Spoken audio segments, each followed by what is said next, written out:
बहुत समय पहले की बात है। एक बार गंगा नदी के पास एक वन में एक खरगोश रहा करता था। उसके 3 मित्र थे। एक का नाम बंदर, सियार और ऊदबिलाव था। एक बार बातचीत के दौरान उन्होंने उपोषद के दिन परम दान का निर्णय लिया, क्योंकि उस दिन दान का संपूर्ण फल प्राप्त होता है, ऐसा बौद्धों ने कहा है।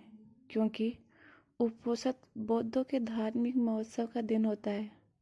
जब उपोषद का दिन आया तो सारे मित्र सुबह सवेरे उठकर भोजन की तलाश के लिए अपने घरों से बाहर निकले। घूमते हुए ऊदबिलाव की नज़र जब गंगा तट पर रखी 7 लोहित मछलियों पर पड़ी तो वह उसे अपने घर ले आया।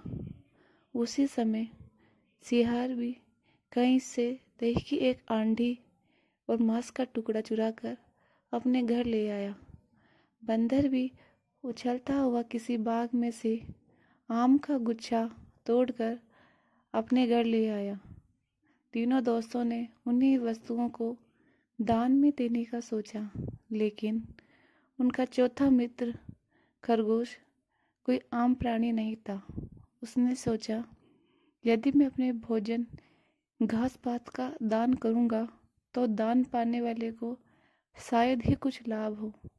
उसने उपोषद के दिन एक याचक को परम संतुष्ट करने के उद्देश्य से स्वयं को दान में देने का निर्णय लिया।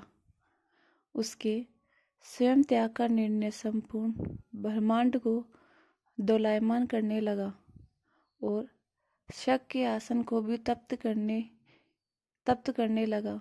वैदिक परंपरा में शक को शुक्र या इंद्र कहते हैं। शक ने जब इस अलौकिक घटना का कारण जाना तो वह सन्यासी के रूप में आए और उन चारों मित्रों की दान परायणता की परीक्षा लेने स्वयं ही उनके घरों में पहुंचे। ऊदबिलाव, सियार और बंदर ने तो शक को अपने घरों में मांस, मछली और आम का गुच्छा दान में देना चाहा, लेकिन शक दान की गई वस्तुओं को ग्रहण नहीं किया। फिर वह खरगोश के घर पहुंचे और दान की याचना की।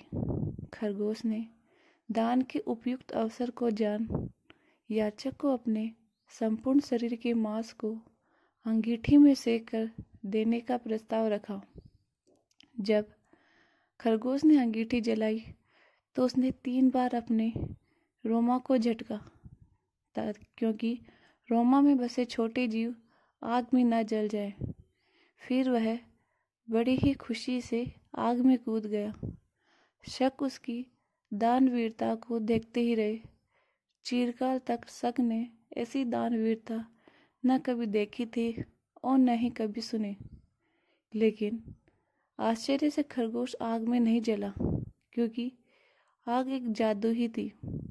शक के द्वारा की गई परीक्षण का माया जाल था। खुशी से शक ने खरगोश का गुणगान किया और चांद के एक पर्वत को अपने हाथों में मसल कर चांद पर खरगोश का एक निशान बना दिया और कहा कि जब तक चांद पर खरगोश का निशान रहेगा तब तक हे खरगोश, इस जगत में खरगोश की दानवीरता को याद रखा जाएगा।